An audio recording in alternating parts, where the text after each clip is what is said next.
emergency for the first time in about This is Jim, and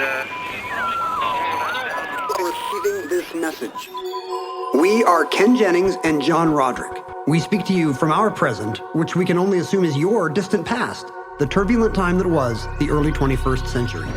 Fearing the great cataclysm that will surely befall our civilization, we began this monumental reference of strange and obscure human knowledge. These recordings represent our attempt to compile and preserve wonders and esoterica that would otherwise be lost.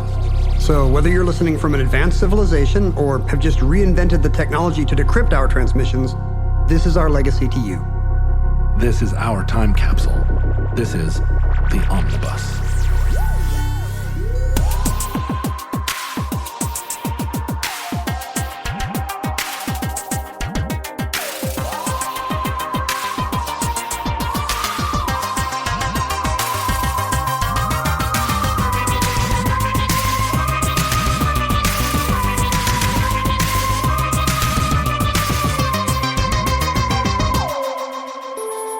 You have accessed entry 1172.MK0652, certificate number 50925.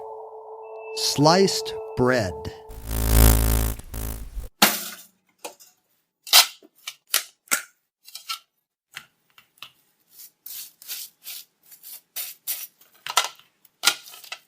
Are you an inventor, Ken? You seem to the outside world like you might be a tinkerer. Is that right? Do I give off a tinker vibe? What's he building in there? What's he got in his workbench? Yeah. Do you ever have a brainstorm where you think, I just made the perfect spouse trap? Spouse trap? Like, am I building a trap for my spouse or a trap for a new spouse? Well, no, you don't need a new spouse. Your spouse is great. So, yeah. I guess I would need both. One to kill off the current spouse, like a tiger trap, and then some kind of honey trap for the new spouse. Your spouse seems hard to trap. She's very wily. Yeah, she is. I tried to paint like a fake tunnel on the wall of a cliff, thinking she would run into it. Right. And she did, but she just disappeared into the tunnel. What? And then I tried to follow her, and bang, I hit right into the wall. Have you ever put a big pile of bird seed in the middle of the road, but like put like lead pellets in it? She's not that into bird seed. Oh, I had to put in Greek yogurt. Just a big blob of Greek yogurt in the middle of a highway in the Southwest. So do you come up with ideas? Do you come up with little machines? I don't really have the knack. I would like to. I remember as a kid always wishing I could build a robot and like thinking you could. Like, hey, let's go down to the junkyard. Because people in children's books were always doing this. Hey, let's go down to the junkyard and then we'll build a robot and then we'll make it do our chores. Sure, it's a Little Rascals plot line. I could never. It turned out to be so hard to even, to even imagine how it would work that I, quickly gave up on all these plans. I was the same way. I wanted a soapbox racer or a go-kart so badly, but my dad wasn't particularly handy. And I did go down to the junkyard and I scavenged some old wheels and a rod that would work as an axle and some milk crates and a steering wheel from a boat. I mean, I lived because I grew up in the 1940s, junkyards still were full of... You and Spanky and Alfalfa went down cans, and... Yeah. But I couldn't figure out how to fasten all these things together. Exactly. How do you put it together? So I had it out in the garage, and I put stuff on top of each other so that it looked like a go-kart, but it would not roll, nor would it support my weight. And my dad was no help. I would ask him for help, and he'd say like, "Well, if it doesn't have to do with torts, I'm no use to you." Your dad too, also all about torts, right? Yeah, exactly. But my kids have to invent things for school. My son in particular last year had a very mechanically minded physics teacher. So, I was hoping he would be learning the laws of thermodynamics. And he's like, no, I just have to build a roller coaster where it takes the ball exactly 20 seconds to get from here to here. And I like that. It's honestly, for an engineering career, that's probably really good prep. Yeah. But it just meant that he and his smelly friends are constantly in the basement trying to get... Were they making it out of popsicle sticks? Or? Mostly Legos. That's the one thing I didn't realize as a kid. Weird. Like you should really just, no matter what the project is, the diorama for school, the invention for the science fair, just make it out of Lego. Legos are expensive. That's the problem. Make them out of Mega Blocks. Make them out of the not so good Legos. That's not as good. They really aren't. You'll get a worse grade. But in this country, we love inventors, and we're so proud. I mean, the United States of the mid to late 19th century and early 20th century, we were responsible for so many new inventions, so many new conveniences that were meant to improve our quality of life. The patent office was working overtime. They were working with overtime. all the mousetraps and whatnot. And it was a very American century, or an American era. The era of the backyard tinkerer who develops a system that ends up being widely adopted. A lot of it motivated by a desire to free us from drudgery. I think by the late 19th century, drudgery became like a major bugaboo for people, as they realized, though the railroad has shortened distances and the telegraph has shortened distances, we're now able to live like rich people, but as middle class people. Yeah, when all you have is drudgery, you don't even notice. Right. You just assume I'm going to wake up and then I'm going to do backbreaking work for 16 hours and then I'm going to go to sleep and then it'll happen again until Sunday. But at this point, we cleared the forests and we were starting to build all these ingenious little apparatuses, and it sparked the imagination, I guess, of a country. And if you think about what life would have been like for your average person in 1850 and compare it to 1950, sure, we got soft. But also, I mean, life in 1850 and life in 1550. For the majority of people, more or less the same. You go down and get water from the well and so forth. But by 1950, the average American had access to an awful lot of modern appliances and modern conveniences that we don't even think of as being the province of wealthy people now. But laundry, like that. Nobody had that. Right, electric light, indoor plumbing. I mean, it's all laziness is a very strong motivator. There are 5 billion people in the world that don't have access to even indoor plumbing, right? Right, or doorknobs even.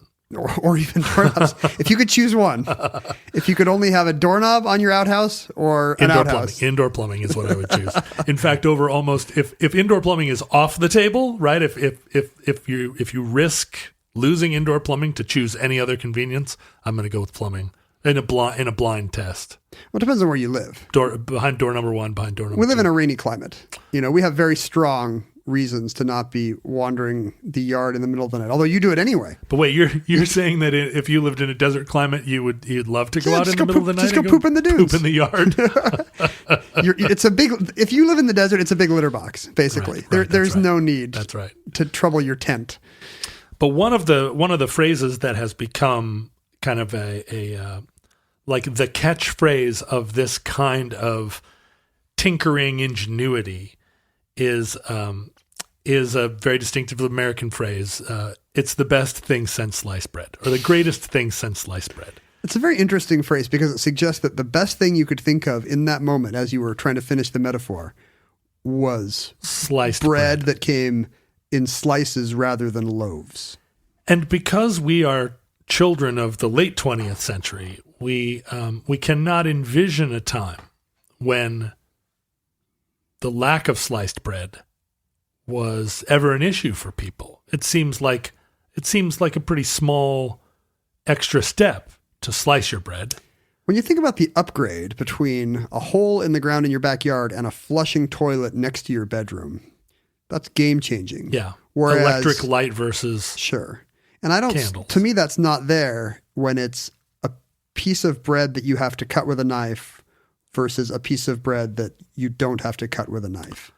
It's an improvement. Don't get me wrong. Sure. But it's a tweak, it's wallpaper. We're from a time when fancy people actually started to prefer to buy unsliced bread. I was wondering if you were going to get there. It's the slow food movement. That's right. It's pretty fancy. And I'm not going to get, like, my kids want me to buy like a rectangular prism of sliced bread because that's the kind of white gummy stuff they want on their peanut butter sandwiches. Right, because they're children. And I'm like, but look at this beautiful artisanal loaf. This is a baguette from the It's from Provence. Seattle's overpriced bakery. Like, we should get this. Well, bread, of course. It has spelt. It does have spelt. It probably has spelt. Bread is clearly very symbolic to human beings. We have used bread as a medium of exchange. I mean, bread is like the ultimate sort of staple. We say our daily bread to mean food. To mean all food, right. Although when I say we, maybe the West, like I'm sure the Chinese... say our daily rice. I'm sure the Chinese metaphor is rice. I think that's actually true. Yeah, right. In Chinese translations of the Bible, when the Bible in the West would read "Our daily bread, give us this day," in China that's translated as "Give us this day our daily rice." Well, it makes sense. Yeah, I'm sure in the Irish the Bible staple. it says, "Give us this day our daily potatoes." No, I don't think it does. No? No, the Irish use the same Bible as the English. In and the Portland, does it Americans. say, "Give us this day our daily quinoa"? I think it does. In Portland, it says, "Give us this day our daily wheat beer." Wheat beer. Wheat beer. Do you have to have one of those a day? Hefeweizen. But sliced bread, I mean, so bread is very symbolic, right? And the technology to make whiter and whiter bread was something that was also happening in the 19th century because dark breads, rye breads, seedy breads were seen as the province of the poor. And it has nothing to do with preference of taste. It's just the kind of people I've seen eating them, right? Yeah, that's right. These hearty breads are made by Polish immigrants, or they have a kind of Eastern European feeling, but they're also the easier bread to make. You get a bunch of grains together and grind them up, and in it goes. And to refine flour to make it, the process of refining it was extremely laborious. And then in the mid-19th century, they developed rolling wheat processing, where the little grain would get kind of squeezed under a roller, and the kernel would shoot out and leave behind all of the wheat germ and the chaff. The bran. It's probably the nutritious part. All the nutritious part. And then you could grind up these little kernels and make white flour, and then you could additionally process that until you had this cake flour or you can bleach it, right? Like bleached you flour. literally put like chlorine or hydrogen peroxide or something to make your.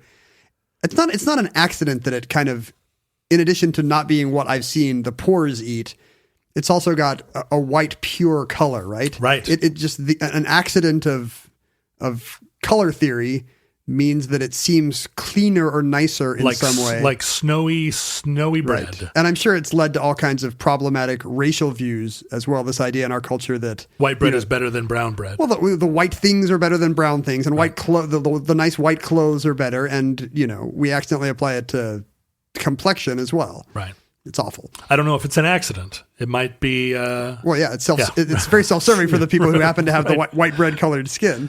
But white bread, as white flour and white bread were, first arriving on the scene, they were rich people food. This was the idea that you could take the colored wheat germ out and only have the purest part of the wheat. It was expensive to do. And white bread was a luxury good.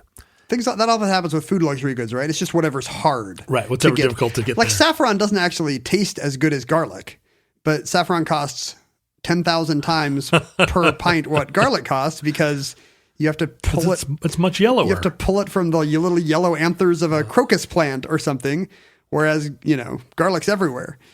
What was interesting about white bread was the more and more processed it was, of course, the less and less nutrition was in it. Right. As you said. Did anybody know that? They didn't know, huh? They did know it. Oh. And by the 1940s, people were getting berry and Plurzy, and they were not getting the nutrition, and there's a significant amount of nutrition in seeds and dark bread. And there's almost none in white bread. So by the 40s, it was like early 40s, South Carolina of all places was the first state to mandate that white bread be enriched with vitamins and iron. This is so bad for you. We're gonna have to artificially put the things you need back into it. Right, we're putting vitamins in it now. And by 1944, there was it became national law that all like yeast raised wheat products had to have fortification, vitamins and other nutrients put into it. And that's still true, right? All that enriched bread. I took my kids out to that animal park on the Olympic Peninsula where all the retired Disney, it started out with retired Disney movie animals knocking around, but now they've got herds of zebras and llamas and bison and whatnot. Stuff, yeah. And they'll just reach into your car and they'll want to eat. Because for many years, we treated these wild animals like ducks. People would just show up with their big loaves of Wonder Bread. And, the llamas they'll stick their head in your car and drool all over you because they know you have bread. But at some point in I want to say the 80s or 90s, maybe you remember this, animal rights groups complained that this is, that bleached white flour bread is not what any of these animals would eat in the wild. And in fact, it's not healthy for them. They're not getting the nutrients they need, even with the South Carolina mandated iron or whatever. So they were protesting the existence of this wildlife park, and with good reason. They're absolutely not wrong. Yeah, it's just like feeding them marshmallows for all intents and purposes. So, but then it was during that period, the mid 20th century, that white bread became gradually over the course of our lives. White bread went from being an expensive commodity, or at least a prized thing to have in your lunchbox. Because my mom wouldn't buy Wonder Bread. She wouldn't buy white bread. She only would buy wheat bread from the 3-day-old rack.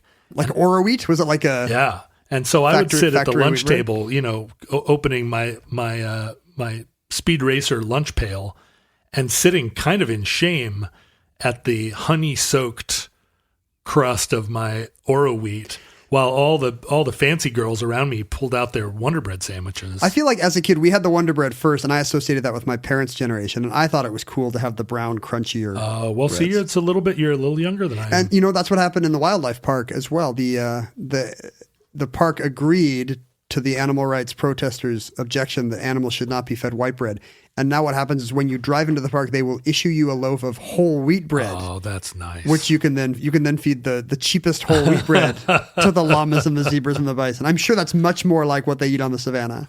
But when you go to the supermarket now, there are 500 kinds of seedy, crunchy, nutty bread. In Seattle, it's harder to find just boring, squishy white bread. It's impossible almost. Yeah. And of course, my daughter the first time she had a sandwich on white bread, she was blown away by it, because it's just like eating a beanbag chair. Yeah. And so of course she prefers it because it's just like, it's the bread equivalent of macaroni and cheese. When it comes to meat, quality makes a huge difference in texture and taste. And even though it might be better for you and the environment, a lot of the higher quality meat you find at the grocery store is just too expensive for most people's budget. Thankfully, there's ButcherBox. ButcherBox believes everyone deserves access to high-quality, humanely sourced meat at an affordable price. That's why each month, ButcherBox ships a curated selection of the finest cuts right to your home. Choose from 100% grass-fed and finished beef, free-range organic chicken, heritage pork, wild-caught Alaskan salmon, and sugar and nitrate-free bacon. No antibiotics, no added hormones, just meat the way meat should be. And right now, you can get 2 pounds of ground beef and 2 packs of bacon absolutely free, plus $20 off your first box when you visit butcherbox.com/iHeart or use the promo code iHeart at checkout. That's butcherbox.com/iHeart or use the promo code iHeart at checkout. My wife fools the kids by getting something it's somehow a wheat bread, but it's colored white. I'm not sure how they're doing this, and maybe it's a scam. Well, they do have like albino wheat. There is wheat that the whole grain is there, but it doesn't have any color. The problem is that if you leave the germ in when you make the flour, then the flour will go rancid because the germ has living stuff in it. So it's got a longer shelf life? So if you take the germ out, if you process it, all this like super processed flour can sit on the shelf a lot longer, like indefinitely. But whole wheat flour with all of the germ in it, it goes bad.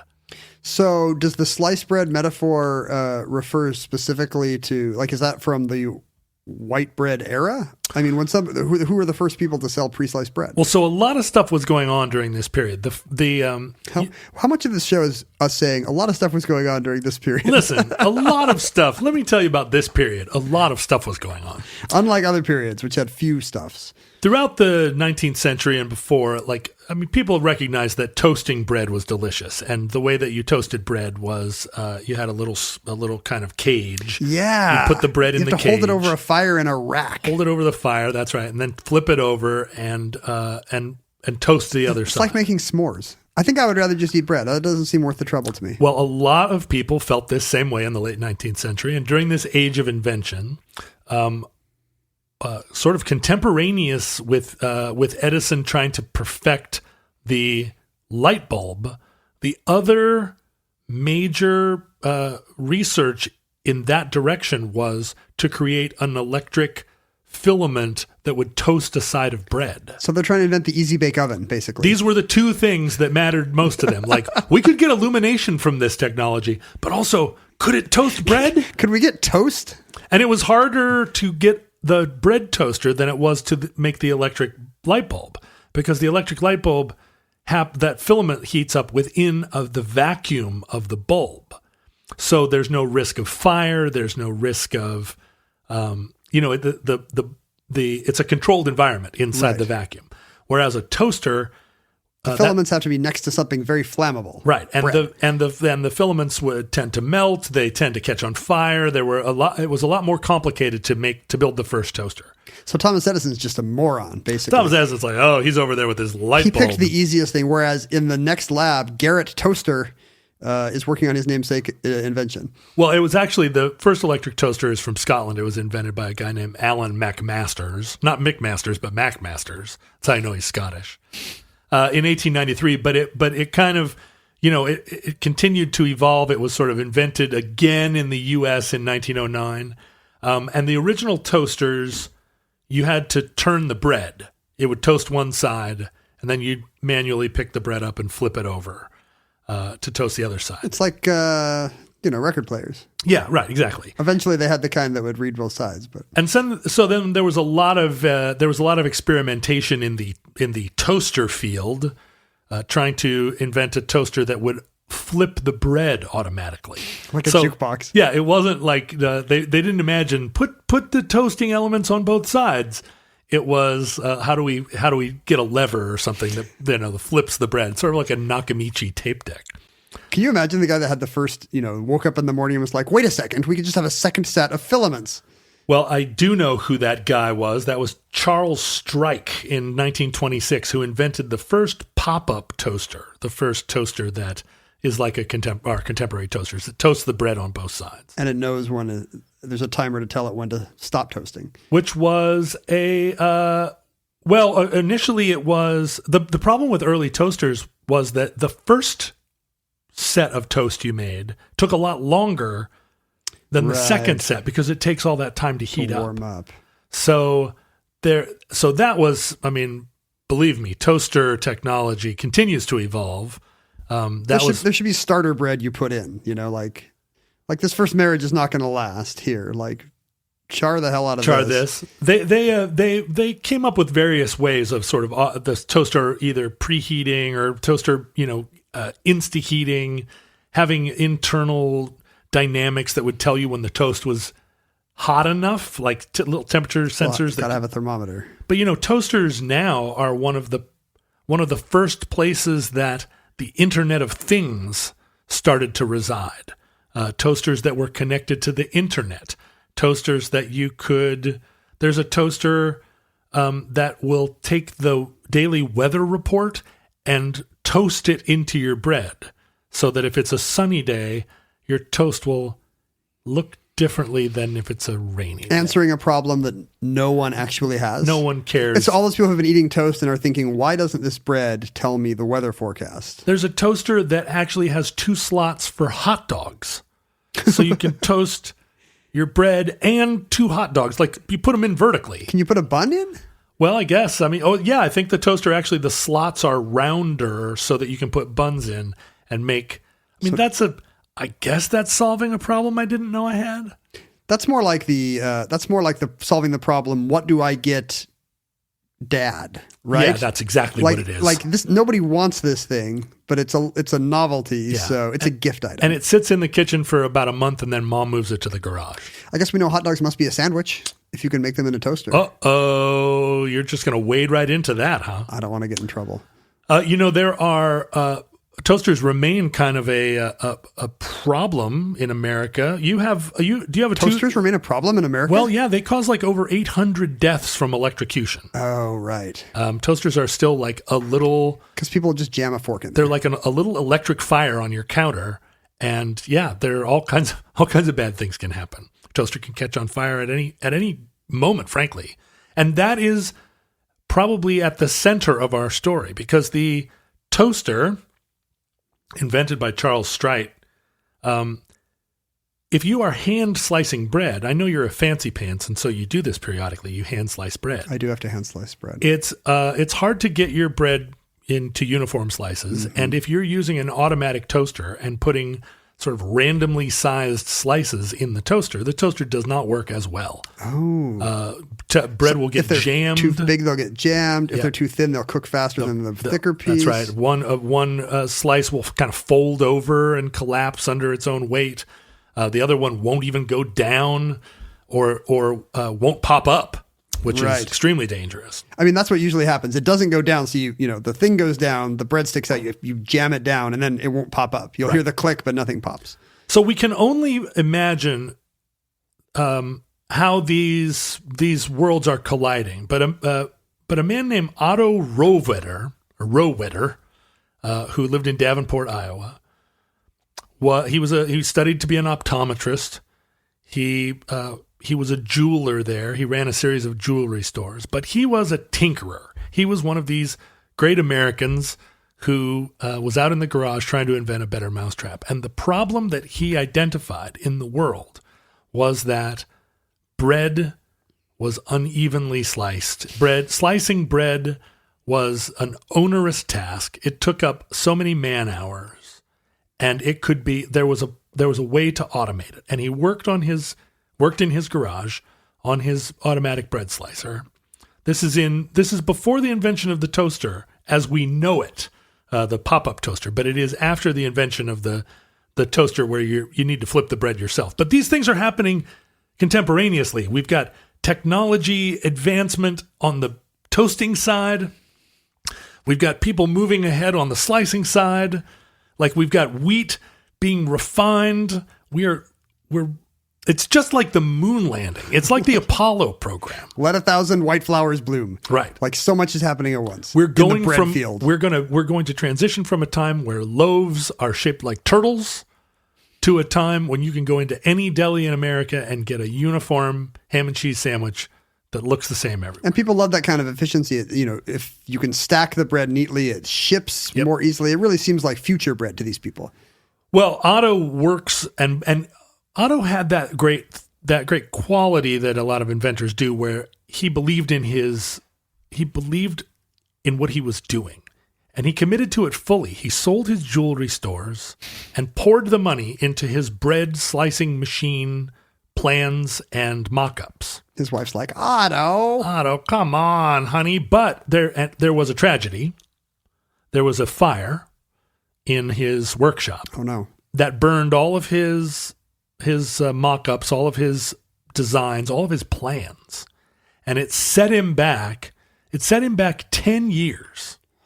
Maybe not 10 years. Yeah, let's say 10 years. It set America back 10 years in bread technology. Well, America didn't even know what it was missing, because the thing is, pre-sliced bread, no one knew they needed sliced bread. It's just like right now you and I are sitting in a world that futurelings can only try to imagine what it was like for us to live in a world pre-automatic tongue scrapers. Or the thing is, I can't imagine what the new technology is. If we knew, we'd be like Otto and we'd be billionaires. Right now, there's an Otto sitting in a garage somewhere. Hopefully that garage is not on fire. Most garages have Ottos in them. I would give you a credit for that, but I can't find the. Do you know what he should have called his lab? Here, He should have called his lab Auto Parts. You're very uncomfortable right now. Well, you did. You really hit one out of the park, and then your second one was kind of a grounder to third. got thrown out at first. But Otto, undeterred, goes back to work, and in 1928 has his bread slicing machine ready, and he patents it. He gets all the necessary. He patents all of his innovations, and it truly is an automatic bread slicer. Think how far ahead he must have been of the culture. The fact that he had to punt for 10 years and he was still the first to market. Still first on the scene. It was not an immediate success. There were some people... Were people like, this is not the best thing since anything? There was like a little bit of... it took a little bit of time. There was a company in Chillicothe, Missouri, and I think it might be Chillicothe because I have a pair of cowboy boots from Olathe, Missouri, and it's spelt the same way, so it might be Chillicothe. I'm not sure. You're the expert on pronunciation here. Well, I say Missouri, so what do I know? Chillicothe, Missouri. I don't want to say Chillicothe because I bet you that it's a Chillicothe. There is a plant called the Chillicothe. Yeah, all right. Well, let's call it the Chillicothe then. Chillicothe. That sounds like a quasi southern town. Chillicothe. Like Tallahassee. Yeah, it sounds like something that REM would sing about.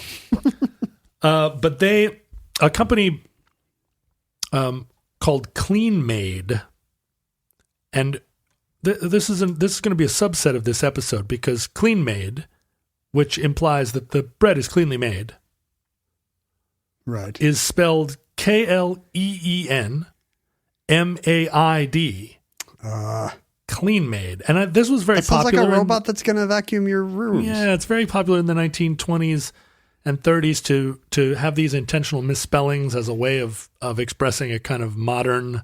And we're still stuck with all those products, Kleenex and Quick and stuff, where the words are misspelled. Clean Made. They started selling sliced bread there in Missouri. But the problem with Otto Rohwedder's slicing machine is that it's a slicing and packing machine. It packages the bread. But once the bread is sliced, the loaf is all uneven looking. And so is it because it shaved things off to make it kind of a cube? Or? No, they just hadn't figured out. If you think about if you had a loaf of bread and tried to slice it evenly and keep the bread even in a like an elegant looking loaf shape instead of just sort of a jumble of bread that's all sort of out of position with one another, it's more challenging than it seems. And Otto's machine packaged the bread, but in a way that looked messy. And people thought, that bread's going to go stale. It's an unappealing, unsightly presentation. So a man in St. Louis that same year by the name of Gustav Poppendick, I know, I have no jokes. I know, but he snorted. He bought Otto's second ever slicer, but he made some improvements. In the form of the way the bread was packaged, so that it actually sort of packaged into a little cardboard tray that kept the bread even and in a loaf and made it very appealing. And then a man by the name of W.E. Long had a company called Wholesome Bread. Wholesome spelled HOLSUM. See, I just don't like that kind of. I think it might have been a little bit folksy too. That was kind of a frontier thing. A frontier thing. Where people would spell all correct as all correct, and that's where we get okay, for example. It was kind of an American fad to spell things wrong, like in a faux naive way. With the banjos going. That's right. Yeah, little Crocs, right? All the food came in Crocs at the time. Everything was in Crocs. Do you remember Not the shoes with the holes. Do you remember when you would get cheese in a Croc? When was the last time you had Croc cheese? I've never had cheese in a Croc. We used to get margarine in a Croc. You did. That was our main crock purchase. But was it a real crock or was it one of those fake crocks? It was a plastic crock. Yeah, no. I'm talking about a earthenware crock. Where did you live that you were getting earthenware food? Did you keep it in a river to keep it cold? No, but in the early 70s, people were, and it might have been the slow food movement of the time. People, I got cheese in a crock, and we got. Did you get potted meats? Got other things in crocks. How much potted meat were you eating? Well, they fed me potted meat, but we were poor. Right. Yeah. But it was no less than the Continental Baking Company in 1930 who Wonder Bread was already a product. Wonder Bread dates from the 20s. Does Continental make Wonder Bread? Continental did at the time. Wonder Bread, if you look at a Wonder Bread label and it's got those it's very colorful. It's got these colorful blue bubbles. Bubbles. Yeah. The colored bubbles represent represent balloons, and the name Wonder Bread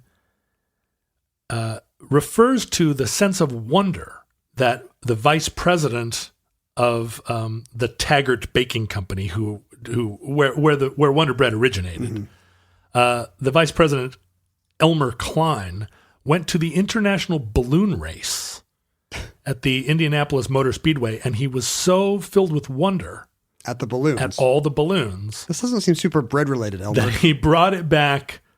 He brought it back to the bakery and was like, "I've got it. I've got it. We'll call it Wonder Bread." And I think the original advertising campaign for Wonder Bread was kind of like the one for the Segway, where they didn't tell you what it was. They just said, a new wonder is coming. This is going to change your bread box forever. And people are like, what is it? What is it? It could be, what if it's an automated scooter? What if it's a hovercraft?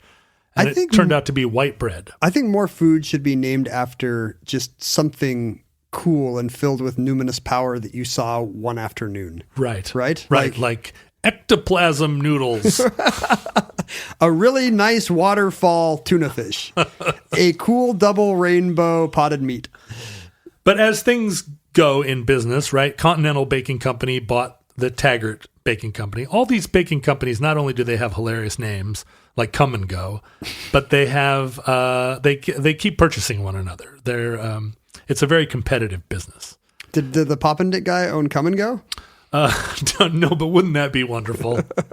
Why doesn't the world give us those things on a silver platter? There is still some Midwestern convenience store where Come and Go is spelled K-U-M, right? Yes, it is. That's unfortunate. It's very popular there in Wisconsin, Minneapolis, Someone should Iowa. tell them.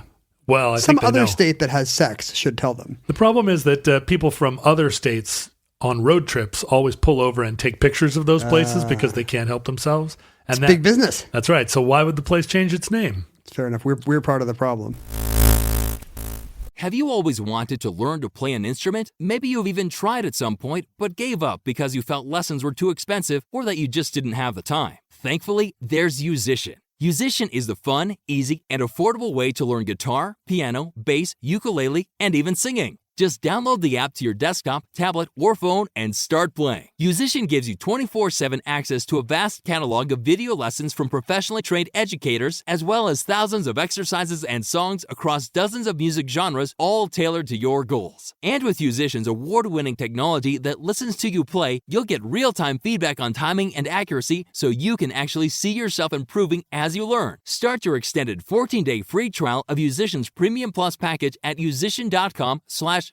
That's unlimited access to thousands of lessons, exercises, and songs on as many instruments as you want for 2 whole weeks. Just go to musician.com/start. That's YOUSICIAN.com/start. Continental introduces Wonder Bread nationally, and it's the first national brand that comes sliced, pre-sliced. So Wonder Bread and sliced bread go, they kind of introduced to the majority of Americans. There's two kinds of bread. There's Wonder Bread, and then there's the old crappy unsliced bread. And there's the other kind of bread. So Wonder Bread was introduced in 1930 nationally by the Continental Baking Company. And Wonder Bread is a phenomenon in other countries too. Canada has its own Wonder Bread. Wonder Bread is available in Mexico, and most interestingly, also in Pakistan. Really? Those are its main markets. Mexico, Canada, America, and Pakistan all are like big Wonder Bread consumers. I got to know the Pakistan story. Some crate must have gone astray. Well, it's just, it's like if somebody had a franchise opportunity and they were like, I'm from Pakistan. I don't think anybody has the Wonder Bread franchise there yet. By 1933 was the first year that more pre-sliced bread was sold than unsliced bread. It's insanely recent. Yeah, right. Prior to, my mom was born in 34, so yeah, people are alive today who remember not having sliced bread. Or having, it was one of those things, depending on the house, right? You'd go into this friend's house and her mom didn't buy that newfangled sliced bread, and then your modern mom with her modern puffy sleeves was like, we only eat sliced bread over here. It's full of wholesome goodness.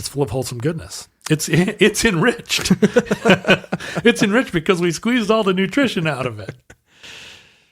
And then in that same year, 1933, the hero of our story, Otto Rohwedder, sold his patents, his bread slicing patents, to the Micro Westco company, which isn't spelled in a funny way. It's just already a funny American business name. Micro Westco. Small and Western. But Wonder Bread's motto during this period was, it's slow baked. And slow is spelled SLO. So is it good? Do you want bread that's baked slowly? Slow baked. Well, it's like, do you want music that's played really slowly? All the time and quality, I guess, you're supposed to think that went into it. This is the originators.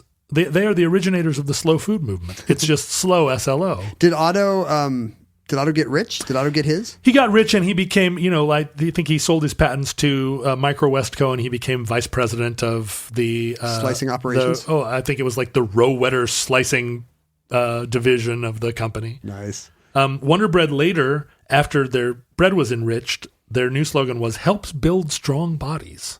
In 10 different ways. See, that's the one I remember. Yeah, like we're now getting into my era. But sliced bread was not without controversy.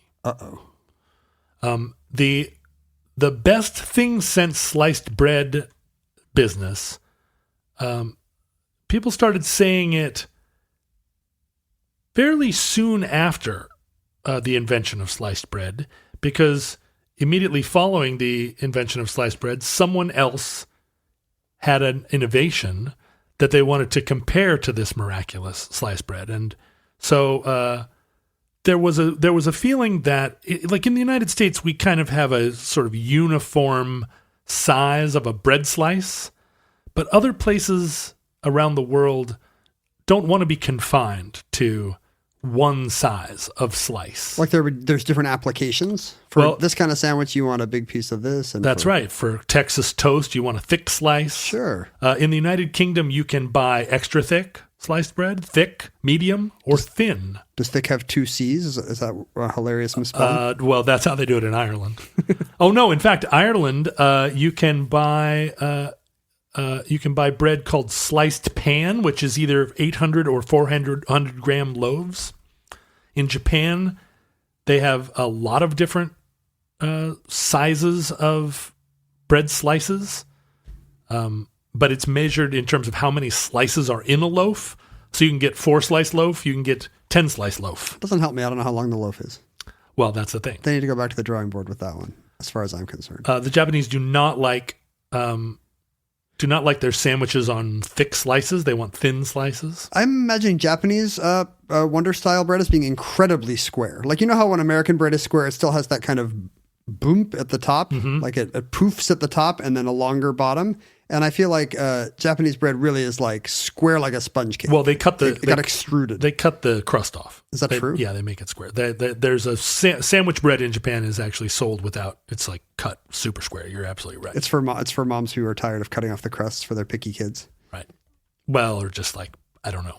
Who knows what's going on in Japanese food culture? Not I. I had a friend when I was a kid whose mom told him that she wouldn't cut off the crust because that's where the nutrients were. Yeah, I've heard that too. It somehow goes to the outside of the loaf when you bake it. Because it's browner. Exactly. Brown is nutritious. I mean, it's true if she's talking about an apple, but she got apples and white bread confused. Right. Probably because they're the only two foods for kids eat. In 1933, there was an innovation in sliced bread, which was that a single loaf that had both thick and thin slices within the same loaf. Oh, it alternates? Yeah, or either that, or it's one half of it is one kind and the other half is the other. I'm not sure. However, probably both styles were invented at one point or another by some tinkerer. I would do the two ends, because then one person can deal off the top and the other person can deal off the bottom. You have access to both. But that was advertised as the first improvement since sliced bread. Oh, is that the origin of the idiom? Well, and then in 1940, there was a package of bread sold that had 2 half loaves within a single package, and that was advertised as the greatest convenience since sliced bread. So because it was a kind of a game-changing innovation that later had a series of aggressively marketed tweaks, that's how better than sliced bread, best thing since sliced bread became part of American English? It gradually evolved. But the controversy around sliced bread happened during World War II. As you know, and as we've probably hinted at to futurelings in discussing this era, there was a lot of rationing in World War II because America felt like we needed, and this was true of all nations at war, you needed all resources dedicated to manufacturing material that supported the war effort. It would be unpatriotic to have nice tires on your car. That's right. Because that's rubber you're keeping from Europe. And we weren't making new cars. There were no new appliances made during that period. And also there were metal drives and resources drives where you would take the bumpers off your car and take them in and donate them to the war effort to be melted down and turned into battleships to fight Hirohito. And rationing involved also that you couldn't just go to the store and buy as much food as you wanted. There was it was not that America didn't have the same resources, but it was that we needed to dedicate a lot of food to our troops overseas, and also it was labor intensive to harvest and process food too. So you got little tickets, ration cards for how much meat you were able to buy in a week, how much coffee, or I guess you couldn't even get coffee. But one of the rationing suggestions, or not suggestions, but edicts, was that in 1943, the Food Administration issued a ban on sliced bread. Well, I'm not sure what is being conserved there. Well, the idea being that sliced bread required wrapping paper, heavy waxed paper to keep it together once it had been sliced. And That's true. We needed that waxed paper for the war effort, and unsliced bread, you could just buy a loaf, carry it home under your arm. You could put it in the basket of your bike. You could put it on, behind your sticking out of your shopping bag like a French woman. That's right, with your beret on at a jaunty angle. And so the Food Administration said in January of 43, no more sliced bread in order to help our troops overseas. If you're eating sliced bread, you're lunching with Hitler. That's right. The problem was that by 1943, a lot of delicatessens, a lot of restaurants had their own bread slicing machine. Like bread slicing machines were not difficult to scale down to the size of a single loaf of bread. Sure, if you don't have to do a factory or a truck's full, right. Like it's easy to jump, send a piece of bread through a blade. So there were all kinds of restaurants and businesses that said, well, what do you mean we just have to put a tarp over our bread slicing machine? That seems kind of crazy. Like to basically use it as a cutting board to use a knife to cut our bread. But the ban was enforced because if you could get bread at a place that had their own bread slicing machine, that was an unfair advantage that those places had to places that had been forbidden from serving pre-sliced bread. The nanny state. LaGuardia in New York State came out in favor of allowing local businesses that had their own bread slicing machines to continue to slice their own bread. But the Food Administration shot him down. There was a lot of hullabaloo because a lot of people on the home front had become so dependent on the convenience of sliced bread that the prospect of going back to slicing 10, 20 slices of bread a day, it seemed like how would we ever return? It would be like the government coming into your house and saying, you're not allowed to use toilet paper anymore, Ken. You have to find a different way. I hope there was a black market. I hope you could buy sliced bread in an alley. Drive your car to some alley behind a deli, and some guy's opens his trench coat and he's got sliced bread in there. Yeah, on the inside of the coat. That ban did not last long. There was a lot of outcry. The official stance was that they did some research and discovered that they actually had a surplus of waxed paper such that it could accommodate both the military needs and also the sliced bread market. That was lucky. Yeah. And so in March of 43, they repealed the ban. I would tell FDR, you can take my sliced bread out of my cold, dead fingers. One major effect of sliced bread that I guess you wouldn't have predicted, but of course it makes sense, is that it inspired a similar boom in the sales of peanut butter and jam and sandwich meats and cheese. So the sandwich takes off in a way it hadn't before? Because if you have to sit and slice a piece of bread every time you want a piece of bread, that extra little bit of labor inhibits you from just walking through the kitchen and grabbing a couple of slices of bread and making a sandwich. You are faced with the prospect of getting out a knife and cutting this crusty bread. The sandwich had not reached its final form. That's right. In the Earl of Sandwiches era. But all you have to do, if all you have to do is waltz into the kitchen and pull two perfectly sliced slices of bread out and go to the refrigerator and find... You make a big, hilarious Dagwood Bumstead middle of the night sandwich. And so it... so the whole multi-tentacled big sandwich culture became a mid-20th century and phenomenon. That's how lazy we were. To this day. We wouldn't eat a sandwich if we had to cut the bread ourselves. I'm still that way. If you handed me a regular loaf, I'd be like, it's kind of just easier to eat a banana. And that concludes Sliced Bread, entry 1172.MK0652, certificate number 50925, in the omnibus.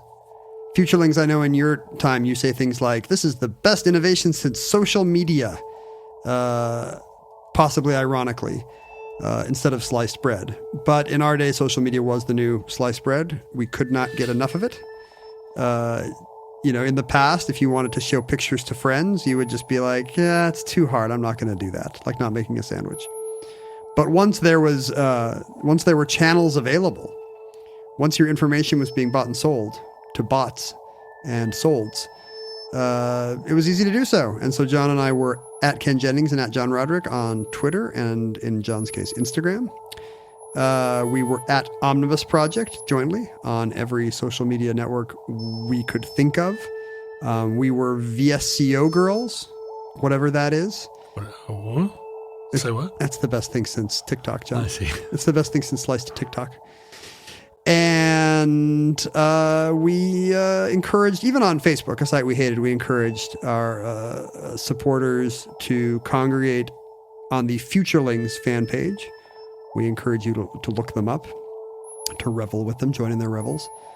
We would receive electronic mail at our address, theomnibusproject@gmail.com. From time to time, people would even send us physical artifacts. Cool things. Yeah, we get nice things in the mail now all the time, and it's wonderful. Last week we got $80 in cash, and I still haven't gotten my $40 from Ken. You'll never see that $40, John. If we keep saying this, maybe he'll send you more. Well, but you are the one that controls the keys to the P.O. box. I have a lot of power here. You're gonna have to send me the money you want to send me, and then come to John's house. Don't do that. Here's a postcard that says, "Welcome to Earth." Apparently it was sent from Earth. We have fans on Earth now. Oh, awesome. Welcome, Earthlings. This one is only to you, John. It's a wedding invitation. Let's see if I should have opened this Cereal? sooner. Did we miss the wedding already? No, it's in September. Good news. And you have a +1 if you want to bring me. Hey, why don't we go? Where is it? It's in Rhode Island. Is it in Bora Bora? Rhode Island? That seems like we could make that trip. It's the Bora Bora of the Atlantic. Can you imagine the hilarious road trip podcast we would make if we just drove across the country to go to every wedding that people's people weddings. asked us to go to? Good news. There's a discount code at the Hampton Inn in Seekonk. So make sure you use this group code when you book us our hotel rooms. Has it ever occurred to you that we have a kind of Yogi and Boo Boo dynamic? I'm sure you think I'm Boo Boo. Whatever pair of fictional characters you think we are, I think I might disagree with. This one's just to me, but Okay. I bet it's not a wedding invitation. It's a clipping from the paper. Is it about your epic Jeopardy run of 2004? Is it about how I hate Canadians?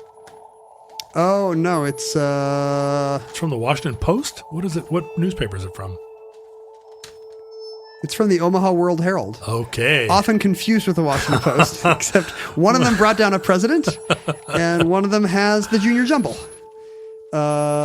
It's got people reminiscing. It's got Omahans reminiscing about the moon landing. Oh. And one of them is Jeopardy producer Harry Friedman. So this person thought to send me Oh, that's nice. what Harry thought about the. About the moon landing. Oh, and she has multiple clippings about Harry Friedman's game show career. I think that of all the podcasts Delightful. in the world, Omnibus is the one with listeners most likely to still clip things from the newspaper and send it to other people. It doesn't say much for the prospects of our listenership in 20 years, does it? But as long as you all live, please feel free to send us your physical artifacts to P.O. Box 55744, Shoreline, Washington, 98155. Please don't send us cash in the mail. We're just joking. If you feel like you want to contribute to the Omnibus project now that we're an independent entity with no corporate parent with fat pockets.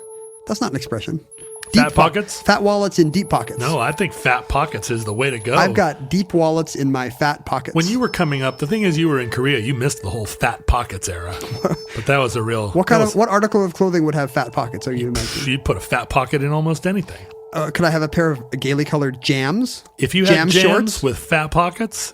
The world was your oyster. And then maybe like a pacifier on a necklace around your neck, some big headphones. So if you would like to contribute to not to our pockets are not fat now that we're post corporate. No.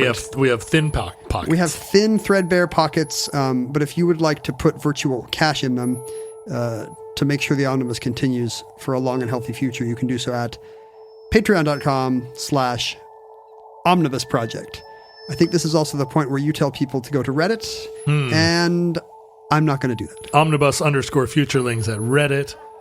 I would just like to reiterate how appreciative we are of all of our fans, of all of the contributions you've made, both financially and just in the contribution of your time and ear. Yeah. Ear, like, gates. You open your ear gates to us. I had somebody ask me, I don't have the budget to support Omnibus financially.